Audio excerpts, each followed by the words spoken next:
नमस्कार। खबरों के इस बुलेटिन में तुहाडा स्वागत है। मैं रमन शंकर। पहला पेश ने चोणवीं खबरां। प्रधानमंत्री नरेंद्र मोदी ने गुजरात के जूनागढ़ स्थित उमिया माता मंदिर के 14वें स्थापना दिवस समागम को वर्चुअल माध्यम राਹੀਂ संबोधन किया। नरेंद्र मोदी ने लोगों को कुदरती खेती अपनाने के नाल-नाल पानी की साम संभाल वाल उचेचा ध्यान देने लई आख्या।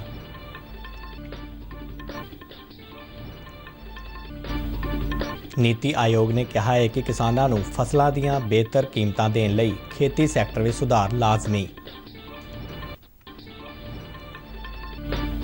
भारत में प्राइवेट टीकाकरण केंद्रों ते 18 साल तो वध उम्र वर्ग के लोगों लई कोरोना की एहतियाती खुराक देने का अमल अज तो होया शुरू। मुख्यमंत्री भगवंत मान 12 अप्रैल को अपने दिल्ली दौरे दौरान केंद्रीय गृह मंत्री अमित शाह नाल मुलाकात करनगे। राम नौवीं मौके पंजाब भर के मंदिरों च रौनकां। जलंधर के कंपनी बाग तो कड्ढी गई शानदार शोभा यात्रा।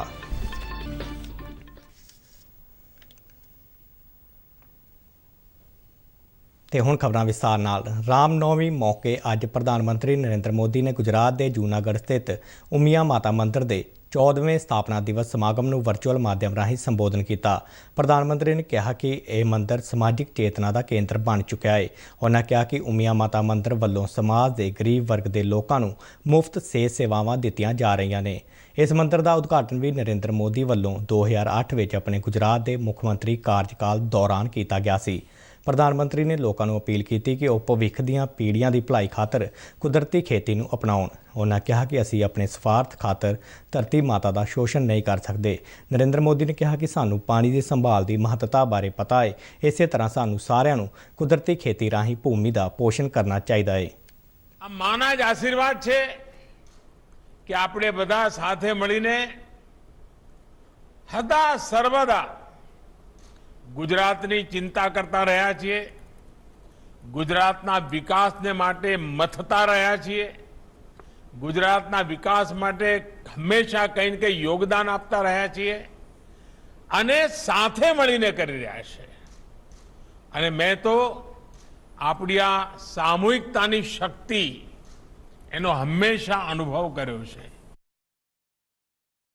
ગુજરાતના ગામે ગામ ખેડૂતો પ્રાકૃતિક ખેતી માટે આગળ આવે અને જેમ હું કે કેશુભાઈ પાણી માટે ખૂબ જહેમત કરી હતી એમ આજે ભૂપેન્દ્રભાઈ ધરતી માતા માટે જહેમત કરી રહ્યા છે।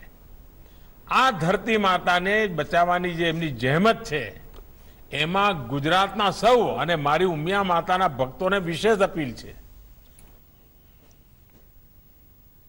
प्रधानमंत्री ने लोगों को खास तौर पर बालड़ियां की सेहत वाल ध्यान देने और उन्होंने पौष्टिक खुराक देने की अपील की। उन्होंने लोगों में पौष्टिक खुराक बारे जागरूकता पैदा करने लई सेहतमंद बाल मुकाबले कराने पर भी जोर दिता। नीति आयोग के खेतीबाड़ी मैंबर रमेश चंद ने कहा है कि किसानों को फसलों दीयां बेहतर कीमतां देने के मकसद नाल खेती सैक्टर में सुधार किया जाना लाजमी है। उन्होंने कहा कि साल 2022 में खेती खेतर की विकास दर 3% के नेड़े रहेगी और जेकर मॉनसून समेत होर खेती हालात ढुकवें रहिंदे ने तां 2023 में विकास दर में सुधार हो सकता है। खेती सैक्टर लई सुधारां दी लोड़ ते जोर दिंदिआं उन्होंने अज कहा कि 3 खेती कानूनों को रद्द करने नाल किसानों की आमदन को 2022 तक के दुगने करने के मकसद को झटका लगा है। नीति आयोग के मैंबर ने खेतीबाड़ी की सुधार प्रक्रिया को मुड़ शुरू करने लई सूबिਆਂ नाल नवे सिरे तो सलाह मशवरे करने का सुझाव भी दिता। भारत में अज तो प्राइवेट टीकाकरण केंद्रों से 18 साल तो वध उम्र वर्ग के लोगों को कोरोना टीके का एहतियाती टीका लगाने का अमल शुरू हो गया। 18 साल तो वध उम्र के वो सारे लोग जिन्होंने दूजा टीका लगवाया 9 महीने का समा हो चुका है वो एहतियाती डोज लगवा सकते हैं। ये सहूलत सारे ही प्राइवेट टीकाकरण केंद्रों से उपलब्ध करवाई गई है। केंद्रीय सेहत मंत्री मनसुख मांडविया ने 18 साल तो वध उम्र के नागरिकों को एहतियाती कोविड टीका लगाए जाने की शुरुआत बारे ट्वीट करदਿਆਂ कहा कि प्रधानमंत्री नरेंद्र मोदी के सबका प्रयास मंत्र नाल असी सब मिल के कोरोना विरुद्ध लड़ाई को होर मजबूत करांगे। ਆਜ਼ਾਦੀ ਕਾ ਅੰਮ੍ਰਿਤ ਮਹੋਤਸਵ ਨੂੰ ਸਮਰਪਿਤ ਆਜ਼ਾਦੀ ਕਾ ਸਫ਼ਰ ਤਹਿਤ ਅਸੀਂ ਭਾਰਤ ਦੀ ਆਜ਼ਾਦੀ ਵਿੱਚ ਯੋਗਦਾਨ ਪਾਉਣ ਵਾਲੇ ਵੱਖ-ਵੱਖ ਮੰਨੇ ਪ੍ਰਮੰਨੇ ਅਤੇ ਗੁਮਨਾਮ ਆਜ਼ਾਦੀ ਸੰਗਰਾਮੀਆਂ ਦੇ ਜੀਵਨ ਦੇ ਪਹਿਲੂਆਂ ਤੋਂ ਤੁਹਾਨੂੰ ਜਾਣੂ ਕਰਵਾਉਂਦੇ ਹਾਂ। ਇਸ ਤੋਂ ਇਲਾਵਾ ਆਜ਼ਾਦੀ ਦੇ ਸੰਘਰਸ਼ ਨਾਲ ਜੁੜੀਆਂ ਹੋਰ ਗਤੀਵਿਧੀਆਂ ਬਾਰੇ ਵੀ ਦੱਸਦੇ ਹਾਂ। ਅੱਜ ਦੀ ਕੜੀ ਵਿੱਚ ਅਸੀਂ ਤੁਹਾਨੂੰ ਚੰਪਾਰਨ ਸੱਤਿਆਗ੍ਰਹਿ ਅਤੇ ਸੁਤੰਤਰਤਾ ਸੈਨਾਨੀ ਚਿਰਾਵੂਰੀ ਯਜਨੇਸ਼ਵਰ ਚਿੰਤਾਮਣੀ ਬਾਰੇ ਜਾਣਕਾਰੀ ਦੇ ਰਹੇ ਹਾਂ।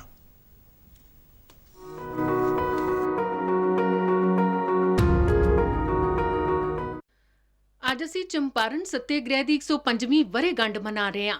ਚੰਪਾਰਨ ਸੱਤਿਆਗ੍ਰਹਿ ਗਾਂਧੀ ਜੀ ਦੀ ਅਗਵਾਈ 'ਚ ਪਹਿਲਾ ਸੱਤਿਆਗ੍ਰਹਿ ਸੀ। ਇਹ ਦੇਸ਼ ਦੇ ਕਿਸਾਨਾਂ ਦਾ ਅੰਦੋਲਨ ਸੀ, ਜਿਹੜੇ ਬਿਨਾਂ ਕਿਸੇ ਭੁਗਤਾਨ ਦੇ ਜਈ ਦੇ ਨਾਲ-ਨਾਲ ਨੀਲ ਦੀ ਖੇਤੀ ਦਾ ਵਿਰੋਧ ਕਰ ਰਹੇ ਸਨ। ਚੰਪਾਰਨ ਦੇ ਕਿਸਾਨ ਰਾਜਕੁਮਾਰ ਸ਼ੁਕਲਾ ਨੇ ਕਿਸਾਨਾਂ ਦੇ ਸ਼ੋਸ਼ਣ ਦੇ ਖਿਲਾਫ ਅੰਦੋਲਨ ਦੀ ਅਗਵਾਈ ਕਰਨ ਲਈ ਗਾਂਧੀ ਜੀ ਨੂੰ ਅਪੀਲ ਕੀਤੀ ਸੀ। ਗਾਂਧੀ ਜੀ ਨੇ ਇਸ ਗੱਲ ਤੇ ਗੌਰ ਕੀਤਾ ਕਿ 3 ਕਠੀਆ ਪ੍ਰਬੰਧ ਤਹਿਤ ਚੰਪਾਰਨ ਦੇ ਪੱਟੇਦਾਰ ਕਿਸਾਨ ਆਪਣੀ ਜੋਤ ਦੇ ਹਰੇਕ 20ਵੇਂ ਹਿੱਸੇ ਚੋਂ 3 ਹਿੱਸਿਆਂ 'ਚ ਨੀਲ ਦੀ ਖੇਤੀ ਕਰਨ ਲਈ ਕਾਨੂੰਨੀ ਤੌਰ ਤੇ ਬੱਝੇ ਹੋਏ ਸਨ। ਗਾਂਧੀ ਜੀ ਅਪ੍ਰੈਲ 1917 ਵਿੱਚ ਚੰਪਾਰਨ ਪੁੱਜੇ ਅਤੇ ਸੱਤਿਆਗ੍ਰਹਿ ਦੇ ਉਸ ਅਹਿੰਸਕ ਹਥਿਆਰ ਦੀ ਵਰਤੋਂ ਸ਼ੁਰੂ ਕਰ ਦਿੱਤੀ, ਜਿਸ ਨੂੰ ਉਹ ਦੱਖਣ ਅਫਰੀਕਾ 'ਚ ਅਨਿਆਂ ਦੇ ਖਿਲਾਫ ਲੋਕਾਂ ਨੂੰ ਇਕਜੁੱਟ ਕਰਨ ਲਈ ਅਜ਼ਮਾ ਚੁੱਕੇ ਸਨ। ਸਥਾਨਕ ਅਧਿਕਾਰੀਆਂ ਨੂੰ ਗਾਂਧੀ ਜੀ ਦਾ ਆਉਣਾ ਪਸੰਦ ਨਹੀਂ ਆਇਆ। ਉਹਨਾਂ ਨੇ ਗਾਂਧੀ ਜੀ ਨੂੰ ਆਪਣੀ ਜਾਂਚ ਪੜਤਾਲ ਤੋਂ ਰੋਕਣ ਦੀ ਕੋਸ਼ਿਸ਼ ਕੀਤੀ, ਪਰ ਗਾਂਧੀ ਜੀ ਨੇ ਮੋਤੀਹਾਰੀ ਵਿੱਚ ਬਾਬੂ ਗੋਰਖ ਪ੍ਰਸਾਦ ਦੇ ਘਰ ਤੋਂ ਪੂਰੀ ਦ੍ਰਿੜਤਾ ਨਾਲ ਆਪਣਾ ਕੰਮ ਜਾਰੀ ਰੱਖਿਆ। ਗਾਂਧੀ ਜੀ ਤੇ ਧਾਰਾ 144 ਦੀ ਉਲੰਘਣਾ ਦਾ ਦੋਸ਼ ਲਗਾਇਆ ਗਿਆ ਤੇ ਸੰਮਨ ਜਾਰੀ ਕੀਤਾ ਗਿਆ। ਗਾਂਧੀ ਜੀ ਤੇ ਮੁਕੱਦਮਾ ਚਲਾਏ ਜਾਣ ਦੀ ਖਬਰ ਫੈਲਦਿਆਂ ਹੀ ਉਹਨਾਂ ਦੀ ਲੋਕਪ੍ਰਿਯਤਾ ਹੋਰ ਵੱਧ ਗਈ। 18 ਅਪ੍ਰੈਲ 1917 ਨੂੰ ਜਦੋਂ ਗਾਂਧੀ ਜੀ ਮੋਤੀਹਾਰੀ ਅਦਾਲਤ ਵਿੱਚ ਪੇਸ਼ ਹੋਣ ਲਈ ਪੁੱਜੇ ਤਾਂ ਉਹਨਾਂ ਦੇਖਿਆ ਕਿ 2000 ਸਥਾਨਕ ਲੋਕ ਉਹਨਾਂ ਦੇ ਨਾਲ ਨੇ। ਗਾਂਧੀ ਜੀ ਨੇ ਆਪਣੇ ਤੇ ਲਗਾਏ ਗਏ ਦੋਸ਼ਾਂ ਦਾ ਜਵਾਬ ਦਿੱਤਾ ਤੇ ਇੱਕ ਬਿਆਨ ਪੜ੍ਹਿਆ। ਕਾਨੂੰਨ ਦਾ ਸਤਿਕਾਰ ਕਰਨ ਵਾਲੇ ਨਾਗਰਿਕ ਹੋਣ ਦੇ ਨਾਤੇ ਮੇਰਾ ਪਹਿਲਾ ਫਰਜ਼ ਹੋਵੇਗਾ ਜਾਰੀ ਕੀਤੇ ਗਏ ਹੁਕਮ ਨੂੰ ਮੰਨਣਾ, ਪਰ ਮੈਂ ਉਹਨਾਂ ਲੋਕਾਂ ਪ੍ਰਤੀ ਆਪਣੀ ਵਿਆਪਕ ਫਰਜ਼ ਭਾਵਨਾ ਨੂੰ ਢਾਹ ਲਾਏ ਬਗੈਰ ਅਜਿਹਾ ਨਹੀਂ ਕਰ ਸਕਦਾ ਜਿਨ੍ਹਾਂ ਲਈ ਮੈਂ ਇੱਥੇ ਆਇਆ ਹਾਂ। ਮੈਨੂੰ ਲੱਗਦਾ ਹੈ ਕਿ ਮੈਂ ਉਹਨਾਂ ਲੋਕਾਂ ਨੂੰ ਅੱਧ ਵਿਚਕਾਰ ਛੱਡ ਕੇ ਉਹਨਾਂ ਦੀ ਸੇਵਾ ਨਹੀਂ ਕਰ ਸਕਦਾ ਅਤੇ ਮੈਂ ਆਪਣੀ ਇੱਛਾ ਨਾਲ ਵੀ ਇੱਥੋਂ ਜਾ ਨਹੀਂ ਸਕਦਾ। ਮੈਂ ਜਾਰੀ ਹੁਕਮਾਂ ਨੂੰ ਅਣਦੇਖਿਆ ਕਾਨੂੰਨ ਪ੍ਰਤੀ ਗੈਰ ਸਨਮਾਨ ਦੀ ਭਾਵਨਾ ਦਰਸਾਉਣ ਦੇ ਲਈ ਨਹੀਂ ਕੀਤੀ, ਸਗੋਂ ਮਨੁੱਖ ਦੀ ਹੋਂਦ ਦੇ ਸਭ ਤੋਂ ਉੱਚੇ ਕਾਨੂੰਨ ਅੰਤਰਾਤਮਾ ਦੀ ਆਵਾਜ਼ ਪ੍ਰਤੀ ਸਤਿਕਾਰ ਕਾਰਨ ਕੀਤੀ ਹੈ। ਬਿਹਾਰ ਦੇ ਲੈਫਟੀਨੈਂਟ ਗਵਰਨਰ ਨੇ ਸੱਚਾਈ ਦੇ ਇਸ ਮਰਮ ਨੂੰ ਸਮਝਦੇ ਹੋਏ ਗਾਂਧੀ ਜੀ ਖਿਲਾਫ ਮੁਕੱਦਮਾ ਵਾਪਸ ਲਏ ਜਾਣ ਦੇ ਹੁਕਮ ਦੇ ਦਿੱਤੇ। ਇਹ ਛੋਟਾ ਜਿਹਾ ਕਦਮ ਆਜ਼ਾਦੀ ਦੀ ਲੜਾਈ ਦੇ ਇਤਿਹਾਸ ਵਿੱਚ ਇੱਕ ਬਹੁਤ ਵੱਡੀ ਛਲਾਂਗ ਸਾਬਤ ਹੋਇਆ। ਚੰਪਾਰਨ ਸੱਤਿਆਗ੍ਰਹਿ ਭਾਰਤੀ ਆਜ਼ਾਦੀ ਦੇ ਇਤਿਹਾਸ ਵਿੱਚ ਗਾਂਧੀਵਾਦੀ ਯੁੱਗ ਦਾ ਅਗਰਦੂਤ ਬਣਿਆ। मातृभूमि पादाभिवंदनं वंदे मातरम्। ਅੱਜ ਅਸੀਂ ਸੁਤੰਤਰਤਾ ਸੈਨਾਨੀ ਚਿਰਾਵੂਰੀ ਯਜਨੇਸ਼ਵਰ ਚਿੰਤਾਮਣੀ ਨੂੰ ਵੀ ਯਾਦ ਕਰ ਰਹੇ ਹਾਂ। C.Y. ਚਿੰਤਾਮਣੀ ਦਾ ਜਨਮ 10 ਅਪ੍ਰੈਲ 1880 ਨੂੰ ਆਂਧਰ ਪ੍ਰਦੇਸ਼ ਦੇ ਵਿਜੇ ਨਗਰਮ ਵਿੱਚ ਹੋਇਆ ਸੀ। ਉਹਨਾਂ ਨੇ ਆਪਣਾ ਜ਼ਿਆਦਾਤਰ ਜੀਵਨ ਪ੍ਰਯਾਗਰਾਜ ਵਿੱਚ ਗੁਜ਼ਾਰਿਆ। ਜਵਾਨੀ ਤੋਂ ਹੀ ਚਿੰਤਾਮਣੀ ਉਦਾਰਵਾਦੀ ਵਿਚਾਰਾਂ ਤੋਂ ਪ੍ਰੇਰਿਤ ਇੰਡੀਅਨ ਨੈਸ਼ਨਲ ਕਾਂਗਰਸ ਦੇ ਨਰਮ ਪੰਥ ਦੇ ਨੇਤਾਵਾਂ ਤੋਂ ਪ੍ਰਭਾਵਿਤ ਸਨ। ਉਹ 1898 ਵਿੱਚ ਇੰਡੀਅਨ ਨੈਸ਼ਨਲ ਕਾਂਗਰਸ ਵਿੱਚ ਸ਼ਾਮਿਲ ਹੋ ਗਏ ਤੇ ਅਖਬਾਰ ਵਾਈ ਜੈਂਗ ਸਪੈਕਟੇਟਰ ਦੇ ਸੰਪਾਦਕ ਬਣ ਗਏ। ਉਹਨਾਂ ਦੇ ਸੰਪਾਦਕ ਬਣਨ ਤੋਂ ਬਾਅਦ ਵਾਈ ਜੈਂਗ ਸਪੈਕਟੇਟਰ ਦਾ ਨਾਂ ਬਦਲ ਕੇ ਇੰਡੀਅਨ ਹੈਰਾਲਡ ਕਰ ਦਿੱਤਾ ਗਿਆ। ਹਾਲਾਂਕਿ ਚਿੰਤਾਮਣੀ ਦੇ ਪੱਤਰਕਾਰਤਾ ਕਰੀਅਰ ਵਿੱਚ ਸਭ ਤੋਂ ਉੱਪਰਲਾ ਪੜਾਅ ਅਖਬਾਰ ਦ ਲੀਡਰ ਨਾਲ ਉਹਨਾਂ ਦੇ ਜੁੜਨ ਤੋਂ ਬਾਅਦ ਆਇਆ। ਇਲਾਹਾਬਾਦ ਤੋਂ ਪ੍ਰਕਾਸ਼ਿਤ ਦ ਲੀਡਰ ਯੂਨਾਈਟਿਡ ਪ੍ਰੋਵਿੰਸ ਵਿੱਚ ਮੋਢੀ ਅੰਗਰੇਜ਼ੀ ਰਾਸ਼ਟਰਵਾਦੀ ਅਖਬਾਰ ਸੀ। ਦ ਲੀਡਰ ਪੰਡਿਤ ਮਦਨ ਮੋਹਨ ਮਾਲਵੀਆ, ਮੋਤੀ ਲਾਲ ਨਹਿਰੂ, ਸਚਿਦਾਨੰਦ ਸਿਨਹਾ ਅਤੇ ਤੇਜ ਬਹਾਦਰ ਸਪਰੂ ਵਰਗੇ ਅਗਲੀ ਕਤਾਰ ਦੇ ਰਾਸ਼ਟਰਵਾਦੀ ਆਗੂਆਂ ਦਾ ਇੱਕ ਸਾਂਝਾ ਉਪਰਾਲਾ ਸੀ। ਚਿੰਤਾਮਣੀ ਨਗੇਂਦਰ ਨਾਥ ਗੁਪਤਾ ਨਾਲ ਪਹਿਲਾਂ ਇਸ ਅਖਬਾਰ ਦੇ ਸੰਯੁਕਤ ਸੰਪਾਦਕ ਬਣਾਏ ਗਏ, ਪਰ ਛੇਤੀ ਹੀ ਉਹ ਦ ਲੀਡਰ ਦੇ ਪੂਰੀ ਤਰ੍ਹਾਂ ਨਾਲ ਸੰਪਾਦਕ ਬਣ ਗਏ। ਇਸ ਅਖਬਾਰ ਵਿੱਚ ਬਰਤਾਨਵੀ ਰਾਜ ਅਤੇ ਉਸ ਦੀਆਂ ਨੀਤੀਆਂ ਦੀ ਭਰਪੂਰ ਆਲੋਚਨਾ ਕੀਤੀ ਗਈ। ਚਿੰਤਾਮਣੀ ਨੇ 1918 ਵਿੱਚ ਕਾਂਗਰਸ ਛੱਡ ਕੇ ਸੁਰੇਂਦਰਨਾਥ ਬੈਨਰਜੀ, ਦਿਨਸ਼ਾ ਬਾਚਾ, ਚਿਮਨ ਲਾਲ ਸੰਤਲਵਾੜ ਅਤੇ ਤੇਜ ਬਹਾਦਰ ਸਪਰੂ ਨਾਲ ਮਿਲ ਕੇ ਲਿਬਰਲ ਪਾਰਟੀ ਦਾ ਗਠਨ ਕੀਤਾ। ਇੱਕ ਉਦਾਰਵਾਦੀ ਮੈਂਬਰ ਦੇ ਤੌਰ ਤੇ ਉਹਨਾਂ ਨੇ ਆਜ਼ਾਦੀ ਪ੍ਰਾਪਤੀ ਲਈ ਸੰਵਿਧਾਨਕ ਤਰੀਕਿਆਂ ਦੀ ਵਰਤੋਂ ਨੂੰ ਤਰਜੀਹ ਦਿੱਤੀ। ਭਾਰਤ ਸਰਕਾਰ ਅਧਿਨਿਯਮ 1919 ਦੇ ਤਹਿਤ ਚਿੰਤਾਮਣੀ ਯੂਨਾਈਟਿਡ ਪ੍ਰੋਵਿੰਸ ਦੇ ਸਿੱਖਿਆ ਮੰਤਰੀ ਬਣਾਏ ਗਏ। 1927 ਤੋਂ 1936 ਦੇ ਦਰਮਿਆਨ ਉਹ ਉੱਤਰ ਪ੍ਰਦੇਸ਼ ਵਿਧਾਨ ਪ੍ਰੀਸ਼ਦ ਵਿੱਚ ਵਿਰੋਧੀ ਧਿਰ ਦੇ ਨੇਤਾ ਬਣੇ। 1930 ਵਿੱਚ ਲੰਡਨ ਵਿੱਚ ਪਹਿਲੇ ਗੋਲਮੇਜ ਦੌਰਾਨ ਉਹ ਇੱਕ ਨੁਮਾਇੰਦੇ ਦੇ ਤੌਰ ਤੇ ਸ਼ਾਮਿਲ ਹੋਏ। ਚਿੰਤਾਮਣੀ ਦੇ ਦਲੇਰਾਨਾ ਆਜ਼ਾਦ ਵਿਚਾਰਾਂ ਵਾਲੇ ਸਿਧਾਂਤਾਂ ਪ੍ਰਤੀ ਉਹਨਾਂ ਦੀ ਦ੍ਰਿੜ ਪ੍ਰਤੀਬੱਧਤਾ ਸਾਫ਼ ਝਲਕਦੀ ਸੀ। 1939 ਵਿੱਚ ਨਾਈਟ ਦੀ ਉਪਾਧੀ ਦਿੱਤੇ ਜਾਣ ਦੇ ਬਾਵਜੂਦ ਬਰਤਾਨਵੀ ਰਾਜ ਦੇ ਵਿਰੋਧ ਵਿੱਚ ਉਹਨਾਂ ਦੀ ਆਲੋਚਨਾ ਕਦੇ ਬੰਦ ਨਹੀਂ ਹੋਈ। CY ਚਿੰਤਾਮਣੀ 1 ਜੁਲਾਈ 1941 ਨੂੰ ਆਪਣੀ ਮੌਤ ਤੱਕ ਦ ਲੀਡਰ ਦੇ ਸੰਪਾਦਕ ਰਹੇ। CY ਚਿੰਤਾਮਣੀ 1 ਜੁਲਾਈ 1941 ਨੂੰ ਆਪਣੀ ਮੌਤ ਤੱਕ ਦ ਲੀਡਰ ਦੇ ਸੰਪਾਦਕ ਰਹੇ। ਇਸ ਮਹਾਨ ਰਾਸ਼ਟਰਵਾਦੀ ਨੇਤਾ ਨੂੰ ਸ਼ਤ-ਸ਼ਤ ਨਮਨ। ਪਾਕਿਸਤਾਨ ਵਿੱਚ ਕੌਮੀ ਅਸੈਂਬਲੀ ਸੈਸ਼ਨ ਦੌਰਾਨ ਭਲਕੇ ਨਵੇਂ ਪ੍ਰਧਾਨ ਮੰਤਰੀ ਦੀ ਚੋਣ ਕੀਤੀ ਜਾਵੇਗੀ। ਪਾਕਿਸਤਾਨੀ ਸੰਸਦ ਦੇ ਸਕੱਤਰੇਤ ਅਨੁਸਾਰ ਚਾਹਵਾਨ ਉਮੀਦਵਾਰਾਂ ਲਈ ਅੱਜ ਦੁਪਹਿਰ 2 ਵਜੇ ਤੱਕ ਨਾਮਜ਼ਦਗੀ ਕਾਗਜ਼ ਦਾਖਲ ਕਰਨ ਦਾ ਸਮਾਂ ਰੱਖਿਆ ਗਿਆ ਸੀ। ਕਾਬਲੇ ਜ਼ਿਕਰ ਹੈ ਕਿ ਬੀਤੀ ਰਾਤ ਸੰਸਦ ਵਿੱਚ ਬੇਭਰੋਸਗੀ ਮਤੇ ਤੇ ਹੋਏ ਮਤਦਾਨ ਵਿੱਚ ਹਾਰ ਮਗਰੋਂ ਇਮਰਾਨ ਖਾਨ ਸਰਕਾਰ ਡਿੱਗ ਗਈ। ਵੋਟਿੰਗ ਦੌਰਾਨ 342 ਮੈਂਬਰੀ ਕੌਮੀ ਅਸੈਂਬਲੀ ਵਿੱਚ ਵਿਰੋਧੀ ਪਾਰਟੀਆਂ ਨੂੰ ਬੇਭਰੋਸਗੀ ਮਤੇ ਦੇ ਹੱਕ ਵਿੱਚ 174 ਵੋਟਾਂ ਮਿਲੀਆਂ। ਪਾਕਿਸਤਾਨ ਦੇ ਇਤਿਹਾਸ ਵਿੱਚ ਇਮਰਾਨ ਖਾਨ ਪਹਿਲੇ ਅਜਿਹੇ ਪ੍ਰਧਾਨ ਮੰਤਰੀ ਹੋ ਨਿਬੜੇ ਜਿਨ੍ਹਾਂ ਨੂੰ ਬੇਭਰੋਸਗੀ ਮਤੇ ਰਾਹੀਂ ਪ੍ਰਧਾਨ ਮੰਤਰੀ ਦੇ ਅਹੁਦੇ ਤੋਂ ਹਟਾਇਆ ਗਿਆ। ਪੰਜਾਬ ਦੇ ਮੁੱਖ ਮੰਤਰੀ ਭਗਵੰਤ ਮਾਨ 12 ਅਪ੍ਰੈਲ ਨੂੰ ਆਪਣੇ ਦਿੱਲੀ ਦੌਰੇ ਦੌਰਾਨ ਕੇਂਦਰੀ ਗ੍ਰਹਿ ਮੰਤਰੀ ਅਮਿਤ ਸ਼ਾਹ ਨਾਲ ਮੁਲਾਕਾਤ ਕਰਨਗੇ। ਪੰਜਾਬ ਵਿੱਚ ਮੁੱਖ ਮੰਤਰੀ ਦਾ ਅਹੁਦਾ ਸੰਭਾਲਣ ਮਗਰੋਂ ਉਹਨਾਂ ਦੀ ਅਮਿਤ ਸ਼ਾਹ ਨਾਲ ਇਹ ਪਹਿਲੀ ਮੀਟਿੰਗ ਹੋਵੇਗੀ। ਇਸ ਤੋਂ ਇਲਾਵਾ ਪਹਿਲਾਂ ਭਗਵੰਤ ਮਾਨ ਨੇ ਨਵੀਂ ਦਿੱਲੀ ਵਿੱਚ ਪ੍ਰਧਾਨ ਮੰਤਰੀ ਨਰਿੰਦਰ ਮੋਦੀ ਨਾਲ ਮੀਟਿੰਗ ਕੀਤੀ ਸੀ, ਜਿਸ ਦੌਰਾਨ ਉਹਨਾਂ ਪੰਜਾਬ ਦੀ ਖਰਾਬ ਮਾਲੀ ਹਾਲਤ ਦਾ ਜ਼ਿਕਰ ਕਰਦਿਆਂ ਸੂਬੇ ਲਈ ਘੱਟੋ-ਘੱਟ 2 ਸਾਲ ਤੱਕ 50,000 ਕਰੋੜ ਰੁਪਏ ਦੇ ਆਰਥਿਕ ਪੈਕੇਜ ਦੇਣ ਦੀ ਮੰਗ ਕੀਤੀ ਸੀ। ਸਮਝਿਆ ਜਾ ਰਿਹਾ ਹੈ ਕਿ ਭਗਵੰਤ ਮਾਨ ਸਰਹੱਦੀ ਸੂਬਾ ਪੰਜਾਬ ਦੀ ਸੁਰੱਖਿਆ ਅਤੇ ਸਰਹੱਦ ਪਾਰੋਂ ਨਸ਼ੀਲੇ ਪਦਾਰਥਾਂ ਦੀ ਆਮਦ ਵਰਗੇ ਵਿਸ਼ਿਆਂ ਤੇ ਚਰਚਾ ਕਰ ਸਕਦੇ ਨੇ।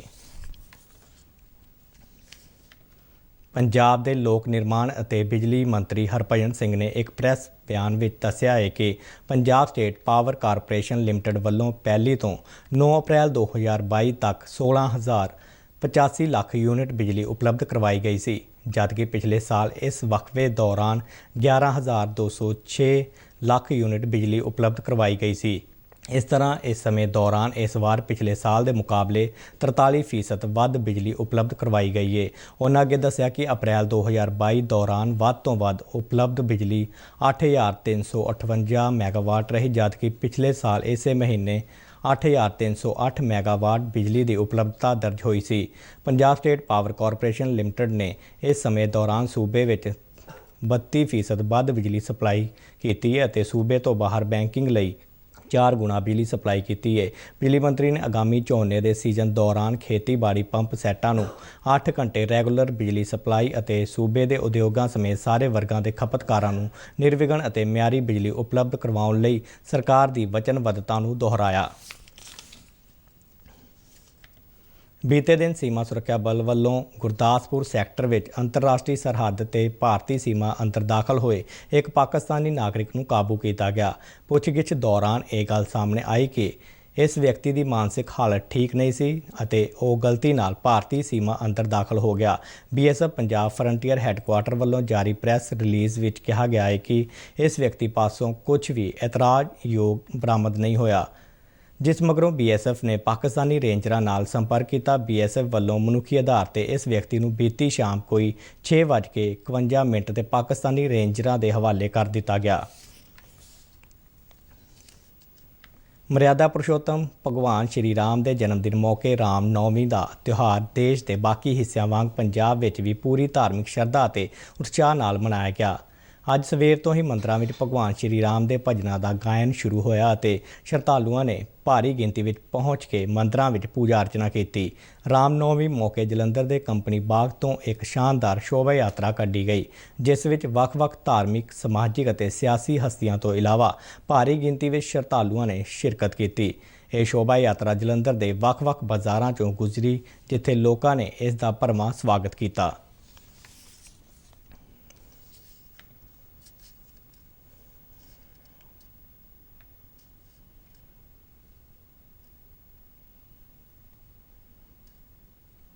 ਭਾਰਤ ਦੇ ਉੱਤਰੀ ਅਤੇ ਮੱਧ ਖੇਤਰ ਦੇ ਇਲਾਕਿਆਂ ਵਿੱਚ ਗਰਮੀ ਦਾ ਪ੍ਰਕੋਪ ਦਿਨੋ ਦਿਨ ਵੱਧ ਰਿਹਾ ਹੈ ਅਤੇ ਲੋਕਾਂ ਦਾ ਬਾਹਰ ਨਿਕਲਣਾ ਮੁਹਾਲ ਹੋ ਰਿਹਾ ਹੈ। ਬੀਤੇ 24 ਘੰਟਿਆਂ ਦੌਰਾਨ ਪੰਜਾਬ ਵਿੱਚ ਬਰਨਾਲਾ ਸਭ ਤੋਂ ਵੱਧ ਗਰਮ ਸ਼ਹਿਰ ਰਿਹਾ, ਜਿੱਥੇ ਵੱਧ ਤੋਂ ਵੱਧ ਤਾਪਮਾਨ 43.8 ਡਿਗਰੀ ਸੈਲਸੀਅਸ ਦਰਜ ਹੋਇਆ। ਉਧਰ ਹਰਿਆਣਾ ਦੇ ਹਿਸਾਰ ਵਿੱਚ ਵੱਧ ਤੋਂ ਵੱਧ ਤਾਪਮਾਨ 45.3 ਡਿਗਰੀ ਸੈਲਸੀਅਸ ਰਿਕਾਰਡ ਕੀਤਾ ਗਿਆ। ਇਸ ਸਮੇਂ ਦੌਰਾਨ ਗਰਮ ਤੋਂ ਬਹੁਤ ਗਰਮ ਲਹਿਰ ਚੱਲਣ ਦੀਆਂ ਖਬਰਾਂ ਪ੍ਰਾਪਤ ਹੋਈਆਂ ਨੇ। ਕਈ ਥਾਈਂ ਰਾਤਾਂ ਵੀ ਗਰਮ ਰਹੀਆਂ।